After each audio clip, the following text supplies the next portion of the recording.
Bueno, pues es cierto que el pasaje que nos tocaba hoy es un pasaje extenso. De hecho, la primera parte es la Cena del Señor, que bueno, pues Vicente ha compartido con nosotros. Una segunda parte, Jesús anuncia la negación de Pedro, del que voy a comentar solamente un detallito, una cosita pequeña, y me voy a centrar sobre todo más en la tercera parte. Jesús ora en Getsemaní. Pues vamos a leer ese anuncio de la negación de Pedro, porque aunque no es el tema central del que quería hablaros al preparar el sermón y ver de lo que os tenía que hablar, vi un detallito que no puedo dejar de comentarlo, porque cada vez que uno lee la palabra de Dios encontramos algo nuevo, ¿no? Y aunque no va a ser este el tema, me pareció, por lo menos para mí, fue muy interesante fijarme en esto que nunca había recalado y que nunca había enfatizado. Dice el versículo 30 del capítulo 26, dice, y cuando hubieron cantado el himno, salieron al monte de los olivos. Entonces Jesús les dijo, todos vosotros os escandalizaréis de mí esta noche, porque escrito está, heriré al pastor y las ovejas del rebaño serán dispersadas. Pero después que haya resucitado, iré delante de vosotros a Galilea. Respondiendo Pedro le dijo, aunque todos se escandalicen de ti, yo nunca me escandalizaré. Jesús le dijo, de cierto te digo que esta noche, antes de que el gallo cante, me negarás 3 veces. Pedro le dijo, aunque me sea necesario morir contigo, no te negaré. Y todos los discípulos dijeron lo mismo. Bueno, me llamaron la atención 2 cosas, pero voy a evitar enrollarme mucho porque si no predico sobre esto y no lo que el Señor ha puesto en mi corazón. Lo primero es que les dice que serían dispersados, pero que luego, cuando hubiera resucitado después de su muerte, que es lo que viene en el Evangelio, irá delante de ellos a Galilea. ¿Dónde empezó Jesús su ministerio? En Galilea. ¿Dónde le conocieron estos? ¿En Jerusalén? No, en Galilea. Y como vamos a hablar de la angustia, no estaría mal quizás adelantar que cuando estamos en momentos de angustia y no sabemos dónde ir, ¿sabéis dónde podemos ir? Donde está Jesús, donde le conocimos por primera vez, en Galilea. Siempre le podemos encontrar donde Él está porque ha resucitado, en Galilea. Le encontraron o le reencontraron en el sitio donde le habían conocido. Eso me llamó la atención. Pero sobre todo me llamó la atención una cosa muchísimo. Es, todos vosotros os escandalizaréis de mí esta noche. ¿Quién se escandalizaría? ¿Pedro? No, lo que pasa es que Pedro, sabéis que era un hombre impetuoso. Dice, yo no. Pero Jesús, ¿quién dijo que se escandalizaría? ¿Todos? Es verdad que, bueno, como lo vamos a ver más adelante en el Evangelio, ya sabemos qué es lo que va a pasar. Pero fijaos la última parte del último versículo de este texto. Dice que, claro, aunque Pedro, no, aunque me sea necesario morir contigo, yo no te negaré. Y todos los discípulos dijeron lo mismo. Tanto me impresionó esta parte final del versículo, que es lo que yo no había visto antes, que dije, es que hasta el título que me pone aquí la Reina Valera no me convence mucho. Jesús anuncia la negación de Pedro. ¿Quiénes le negaron? Todos le negamos. Todos le negaron, todos le abandonaron, no Pedro. Lo que pasa es que es muy fácil decir, es que menudo, ¿cómo era este Pedro, verdad? Todos y cada uno de ellos le abandonaron, porque todos y cada uno de nosotros fallamos. Todos y cada uno de nosotros en algún momento caemos. Pero frente a la caída de Pedro, frente a la caída de cada uno de nosotros, está el texto que viene a continuación. Jesús atraviesa un momento difícil. Jesús va a ir al huerto de Getsemaní. Pero Jesús no va a caer. Jesús no va a tropezar. Entonces, frente al contraste de lo que somos, a ese anuncio de la negación de Pedro y de todos y cada uno de nosotros, está también el anuncio de la victoria de Jesús en el huerto de Getsemaní. Son textos interesantes. Lo que pasa es que este texto es tan amplio, no solamente por la extensión de los versículos, sino por el contenido, la cantidad de enfoques que se le pueden dar. Fijaos, estamos haciendo una trayectoria, un recorrido del Evangelio de Mateo. Entonces, esto que va a pasar en Getsemaní tiene una dimensión histórica importantísima, teológica, espiritual. O sea, se podría interpretar este texto de muchas maneras. Pero claro, yo no voy a interpretarlo de todas esas maneras, no voy a hacer un pupurri ahí. Primero, porque no puedo. Segundo, porque no sé. Y tercero y más importante, es porque cuando vi este texto, sentí que de lo que os tengo que hablar es de lo que ha dicho Flor, de cómo enfrentar la angustia. Porque tenemos ahí un modelo de lo que hizo Jesús. Entonces no nos vamos a centrar en el contenido espiritual, psicológico, lo que pasaba en el alma de Jesús, sino vamos a ver solamente en este texto su conducta. Porque vamos a ver ejemplos, vamos a recibir enseñanza de cómo podemos hacer nosotros, mirándole a Él, de cómo podemos hacer nosotros para enfrentar los momentos de dificultad, los momentos de angustia. Vamos al versículo 26, ¿vale? 36. Capítulo 26, versículo 36. Entonces llegó Jesús con ellos a un lugar que se llama Getsemaní y dijo a sus discípulos: sentaos aquí, entre tanto que voy allí y oro. Y tomando a Pedro y a los dos hijos de Zebedeo, comenzó a entristecerse y a angustiarse en gran manera. Entonces Jesús les dijo: mi alma está muy triste hasta la muerte. Quedaos aquí y velad conmigo. Lo voy a ir leyendo, vamos a irlo leyendo y extractando cuáles son las enseñanzas que la conducta de Jesús nos da en relación a lo que tenemos que hacer cuando pasemos por momentos de angustia. Porque todos los que estamos aquí, en algún momento hemos sentido angustia. ¿Sí o sí? Podéis elegir lo que más os guste. Y si no, la vamos a sentir. Todos. Sentimos angustia, podemos sentir angustia en medio de la enfermedad. Uno está enfermo, no sabes y te preocupa. Los que somos un poquito, ¿verdad, Flor? Solo un poquito hipocondríacos como yo, pues cuando uno está enfermo se angustia, pues no sabe lo que le va a pasar. Nos angustia la muerte como horizonte humano. Nos angustia la muerte cuando vemos la muerte, no solo la nuestra, la de un familiar, la de un ser querido.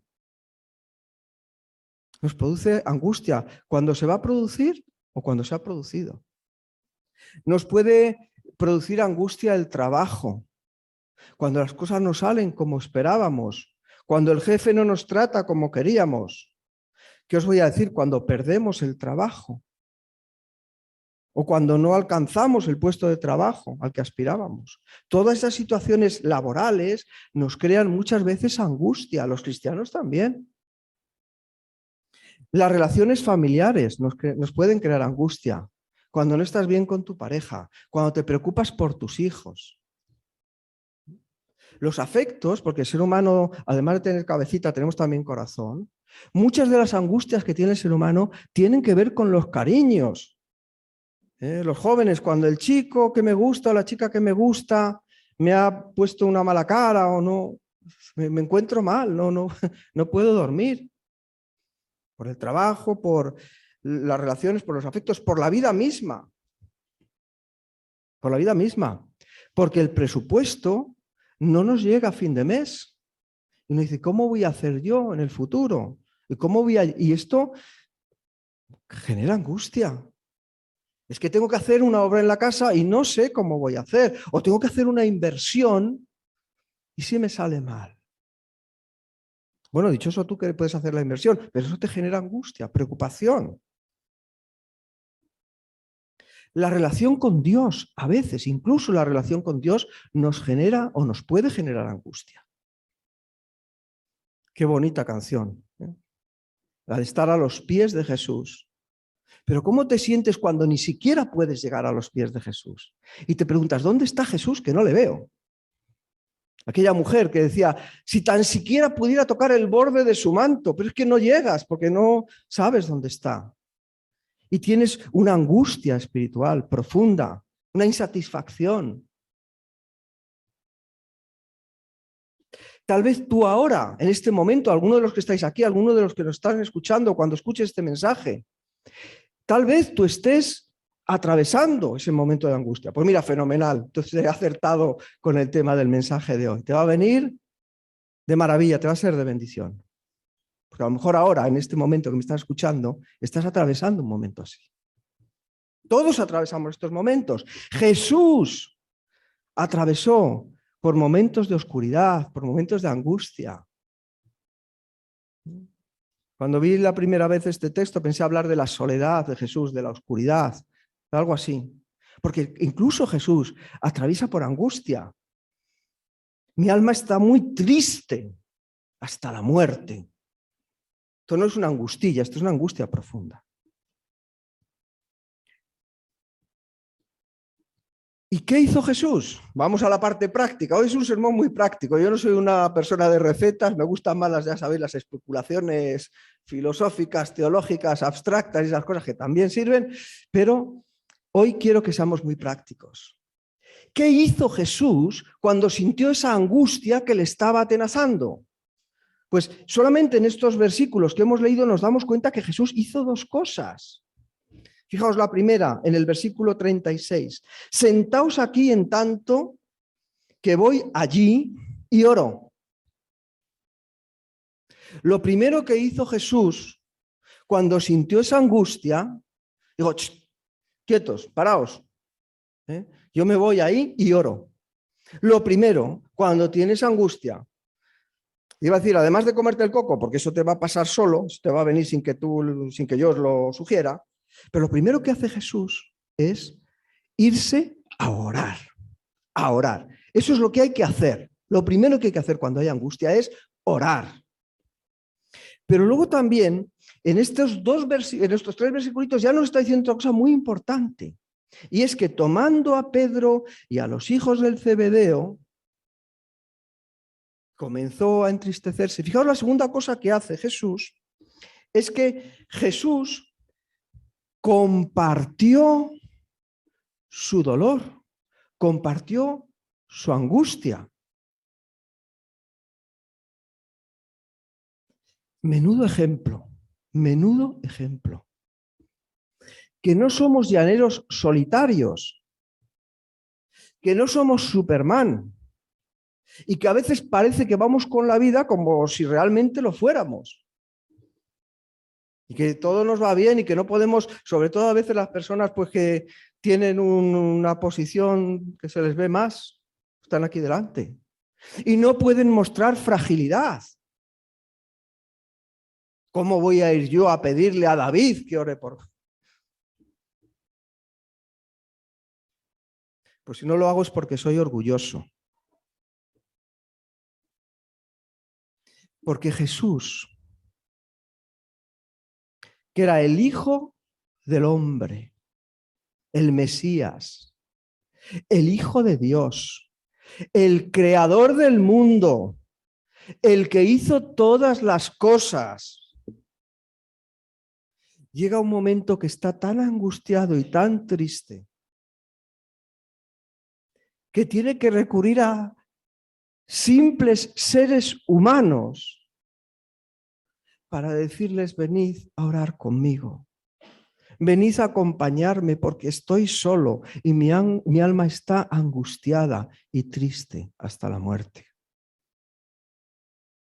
Y mirad, estas dos cosas, primero orar y después compartir, esto ya funciona. Compartir no significa que vayas diciéndole a todo el mundo lo mal que te encuentras, ¿sí? Pero si es que busques, como hizo Jesús, aquellos que estaban más cerca de él, aquellos que tú consideras que están más cerca de ti, aquellos que tú consideras que tienen un criterio, un discernimiento, David, y le voy a pedir que ore por mí, porque lo necesito. Y esto funciona muchas veces. Uno está angustiado, ora, y después de orar la angustia se va. Uno está angustiado, comparte, escucha al hermano, siente el calor de su abrazo, su comprensión, su cercanía, y la angustia se va. Esto es lo que hizo Jesús. Pero ¿qué pasa? Que a veces, aunque uno haga esto, la angustia persiste. Sí, ya están orando por mí, ya le he dicho a Flor que nos ponga en la lista de esta semana oramos por sí, ya sé que están orando por mí. Pero es que lo que yo llevo encima es muy gordo. ¿Alguien se ha sentido alguna vez de esa manera? Entonces, ¿qué es lo que hay que hacer? Quizá tenemos que ir un poco más allá. Vamos a seguir leyendo. Hay que ir un poco más adelante. Versículo 39.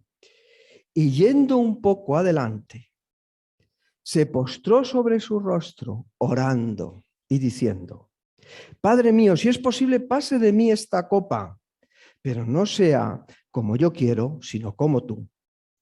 Vino luego a sus discípulos y los halló durmiendo. Y dijo a Pedro: ¿Así que no habéis podido velar conmigo una hora? Velad y orad para que no entréis en tentación. El espíritu, a la verdad, está dispuesto, pero la carne es débil. Yo esto lo tengo subrayado. La carne es débil. Por si acaso no lo sabía, para que no se me olvide. El espíritu sí, el espíritu va por delante, pero la carne es débil. Mirad, Jesús sabía, lo tenía muy claro, que le iban a traicionar. Antes de que el gallo cante 3 veces, me vas a negar. Jesús sabía que iban a ser dispersados. Jesús sabía que se iban a quedar solos. Pero es que además ahora, ¿qué es lo que pasa? Además ahora es que se han dormido.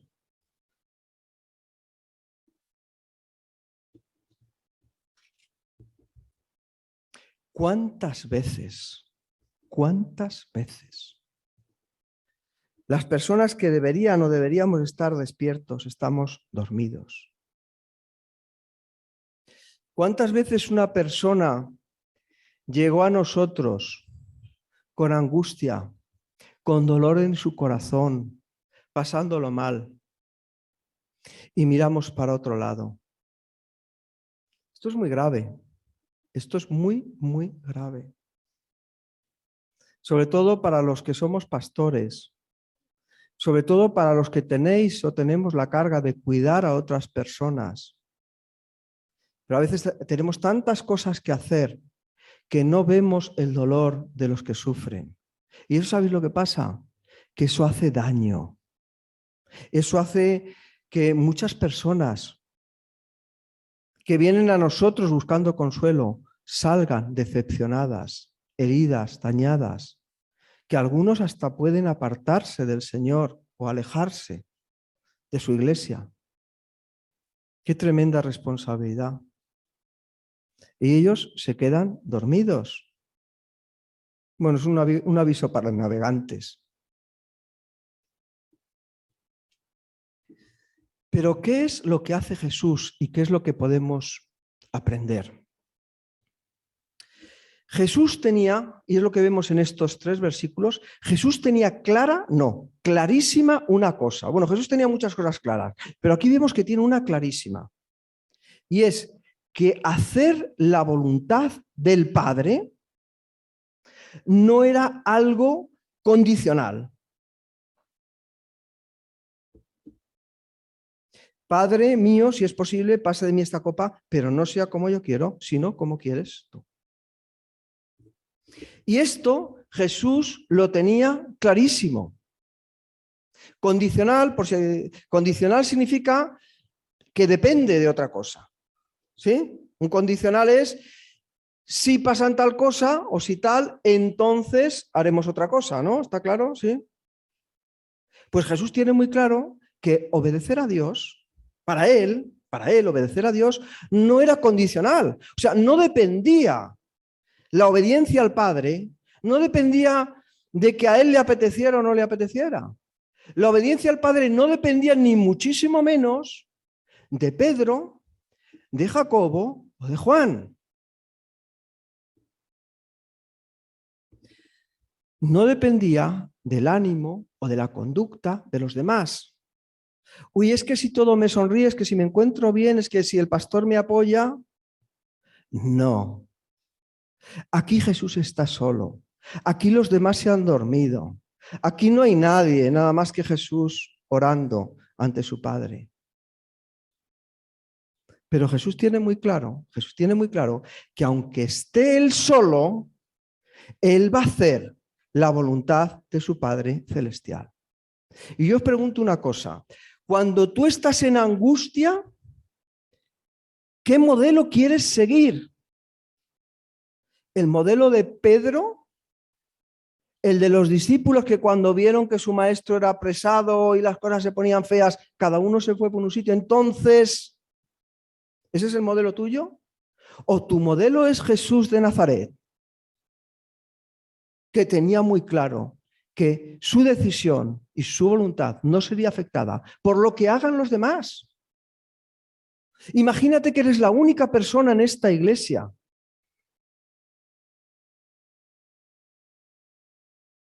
que quieres hacer la voluntad de Dios y que los demás lo estamos haciendo todo mal y que tú eres el único que tienes el propósito de no fallar a Dios. ¿Te desanimarías? ¿Dudarías? ¿Fallarías? ¿Dónde está tu modelo? ¿En Jesús o en Pedro? Entonces, ¿qué podemos aprender aquí? Pues que cuando llegan esos momentos de angustia, no debemos dejarnos hundir. No debemos mirar a los demás. ¿Cómo empezaba el versículo 39?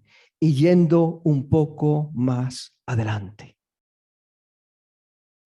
Fíjate esta expresión porque es muy importante.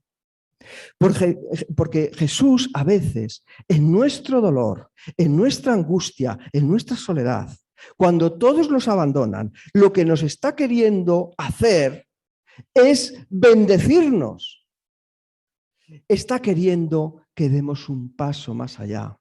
Y por eso la angustia es muchas veces una ocasión, un momento y un motivo para crecer.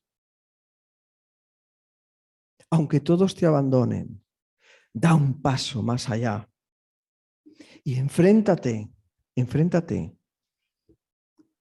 en la soledad con tu angustia y con tu Dios. Versículo 42. Otra vez fue y oró por segunda vez, diciendo: Padre mío, si no puede pasar de mí esta copa sin que yo la beba, hágase tu voluntad. Vino otra vez y los halló durmiendo, porque los ojos de ellos estaban cargados de sueño. Y dejándolos, se fue de nuevo y oró por tercera vez, diciendo las mismas palabras.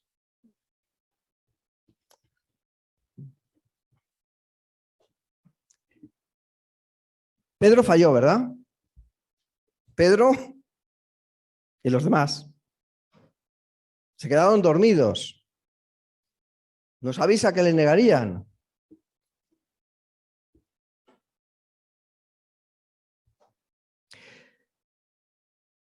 Pero no por eso dejó de amarles, ¿verdad?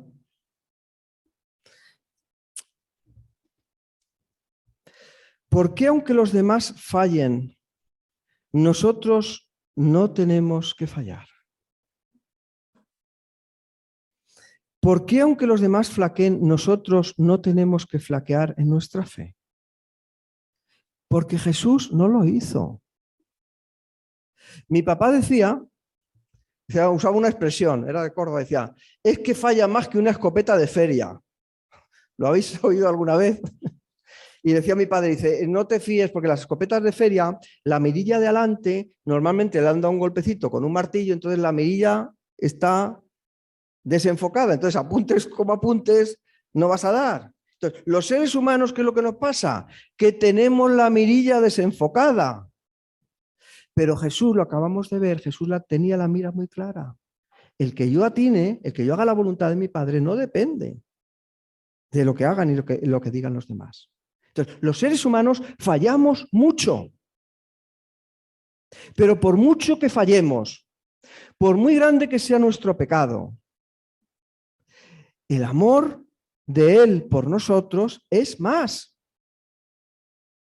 Y esto es importante cuando estés en angustia. Esto es importante cuando falles. Esto es importante cuando te encuentres mal. Que Jesús, aunque tú no estés bien, aunque no te sientas bien, Él no te deja de amar.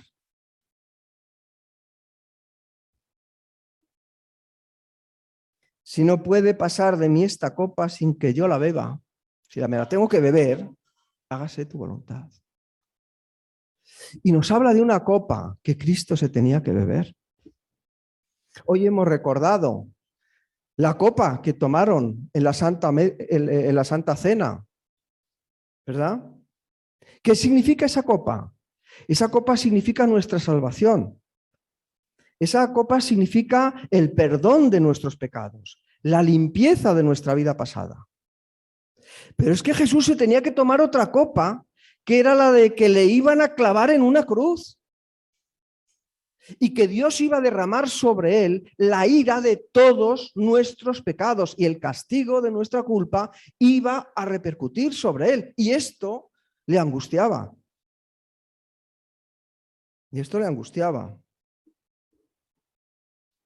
El cáliz que tenía que beber Cristo era duro, pero el cáliz de Cristo es el cáliz del perdón.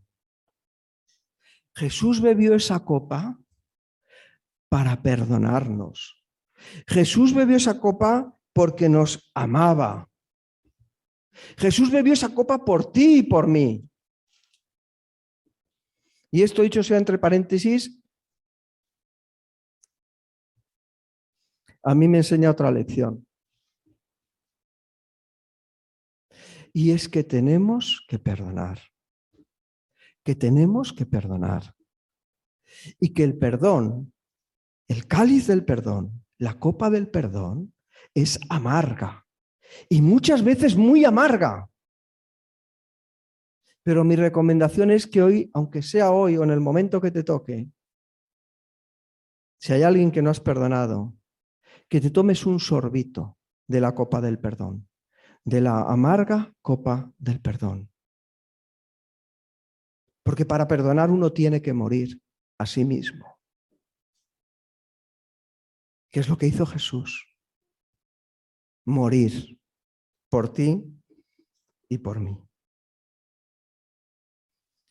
En resumen de este tercer bloque, cuando estés en angustia, cuando lo estés pasando mal, cuando atravieses tribulación, recuerda una cosa, que no importa lo que sientas, no importa lo atribulado que estés, lo que te culpes a ti mismo, Cristo te ama.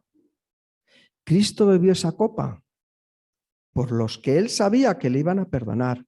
Cristo bebió esa copa por Pedro, por Santiago, por Juan.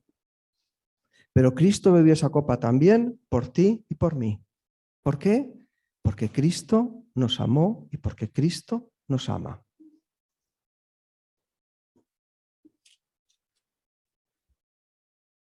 Entonces, versículo 45, vino a sus discípulos y les dijo, dormid ya y descansad. He aquí, ha llegado la hora y el Hijo del Hombre es entregado en manos de pecadores. Levantaos, vamos, ved, se acerca el que me entrega.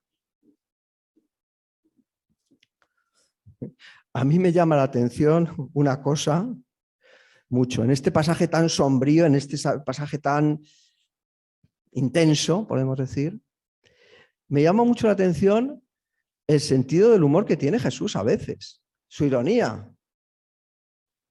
Dormid ya y descansad. Pero si se habían dormido como troncos, si fue una vez y estaban dormidos, va la segunda y están dormidos, ya llegará al final de todo y dice, bueno, pues ya dormid y descansad. Ya se ha acabado, ya está todo bien. Dice el libro de Apocalipsis que no se deben añadir cosas a lo que dice la Biblia. Os voy a confesar un pecado, pero no sé si es un pecado, pero es algo que yo he apuntado, aquí está en mi Biblia, con una letrita pequeñita, quizá para que no se me olvide. Pero al final de estos versículos, cuando llega después de todo este periplo en el huerto de Getsemaní, y le dice ya descansad, se acerca tal, yo pongo aquí estas 3 palabras. Cristo ha vencido. Cristo ha vencido. En la cruz del Calvario, Cristo vencería sobre el pecado, sobre la muerte y sobre el diablo. Pero en el huerto de Getsemaní, Cristo venció sobre la angustia. Haz lo mismo que hizo Él. Cuando estés angustiado, ora. Cuando estés angustiado, busca el consejo, busca la compañía, comparte tu dolor. Y si te quedas solo, busca la comunión con el Padre en oración. Y no olvides, cuando estés en angustia, no lo olvides jamás. Tampoco cuando estés bien, ¿vale? Que Cristo te ama y te amará siempre, porque su amor es eterno, porque Dios es amor. Y ese amor se ha manifestado en Cristo. Cristo en Getsemaní venció su propia angustia. A veces pensamos que Jesús fue a la cruz derrotado, ¿verdad? La imagen de, es que iba a padecer mucho, es que lo iba a pasar fatal. Yo creo que no es correcto del todo. ¿Dónde dice la Biblia que Jesús fue a la cruz con la cabeza gacha? Vamos a leer cómo habla con Pilatos, cómo se enfrenta con las personas que le acusaban. Vamos a verle cómo carga con la cruz. ¿Ves un hombre derrotado? Mirad un momentito Hebreos capítulo 12, versículo 2. Cantábamos la semana pasada el de fija los ojos en Cristo, poner los ojos en Jesús. Esto tiene que ver con eso, ¿verdad? Dice, puestos los ojos en Jesús, el autor y consumador de nuestra fe. Hebreos 12, 2. El cual, y aquí viene lo que quiero subrayar, el cual, por el gozo puesto delante de él, sufrió la cruz, menospreciando lo propio y se sentó a la diestra del trono de Dios. Cristo fue a la cruz, viendo por delante el ¿qué? El gozo puesto delante de él. ¿Y cuál era el gozo? ¿Cuál era el gozo que tenía Jesús que le hizo enfrentar la muerte con esa entereza? Pues el gozo se llamaba Pedro, se llamaba Juan, se llamaba Santiago, se llamaba Ruth, se llamaba Javier, se llamaba como tú y yo. Nosotros éramos el gozo de Jesús puesto delante de él. Que él nos iba a salvar de la angustia, del terror y de la muerte. Y Jesús fue a la cruz fortalecido, y no solo fortalecido, con un gozo, sabiendo que iba a hacer la voluntad del Padre y cuál iba a ser el resultado de ese cumplimiento de la voluntad del Padre. ¿Lo habéis pensado alguna vez? Que Jesús fue con gozo a la cruz. ¿Por qué fue con gozo a la cruz? Porque había vencido en Getsemaní. ¿Alguien sabe lo que significa el aceite? En la Biblia veíamos el otro día, hablábamos del aceite de aquellas mujeres que tenían que llenar sus candeleros. ¿Qué significa el aceite? Venga, ayudarme, que ya llevo hablando yo ya bastante rato. Una pista. ¿Qué significa el aceite? Os quiero dar un consejo más, pero no lo doy si no me ayudáis. El aceite puede significar varias cosas en las Escrituras. Venga. Luz porque ese aceite, ¿verdad? Es lo que quemaba, lo que se quemaba en la lámpara. Muy bien, significa luz. Constancia. En aquellas mujeres, pues sí, unas perseveran, otras no. La unción, sí señor, la unción del Espíritu Santo. ¿A quién se ungía con aceite? A los reyes, a los profetas, a los sacerdotes. La unción, era con aceite.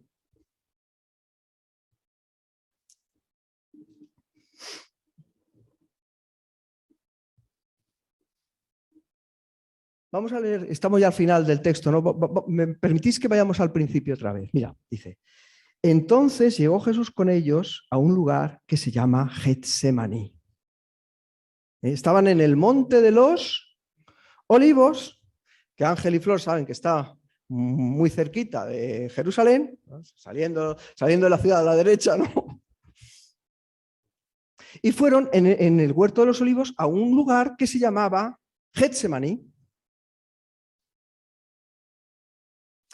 La palabra gat significa prensa.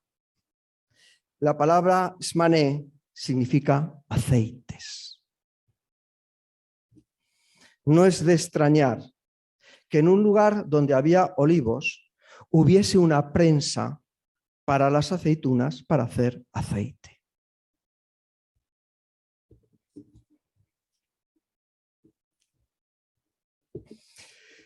Si alguna vez estás en angustia, una angustia de estas que no se pasan,